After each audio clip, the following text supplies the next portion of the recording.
Hivi ulishawahi kujiuliza ni kwa nini umbo la ndege mbele limechongoka na sio bapa? Swali hili linajibika zaidi kupitia nadharia za kisayansi na physics kwa ujumla. Wewe unayenitazama video hii ni yako, usikimbie, twende kwa pamoja. Jina langu ni Salu Maduhu Nkwabi, ni mwalimu wa physics, na leo karibuni ndani ya Nkwabi Academy, mahali ambapo tutaenda kujifunza physics kwa njia rahisi na za kisasa zaidi ambazo zitatufanya tuijue physics na kuliunganisha na maisha yetu ya kila siku.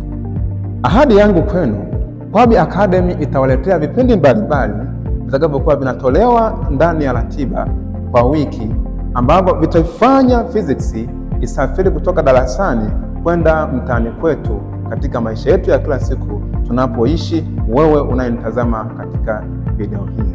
Nkwabi Academy ni jukwaa ambalo litakuwa linapatikana katika platformu zote. Hivyo wewe unayenitazama katika video hii, nikukumbushe tu kitu kimoja. Usisahau kusubscribe, kulike, kushare na kucomment ni kitu gani unatamani zaidi tuanze nacho katika video zetu zinazofuata. Asante.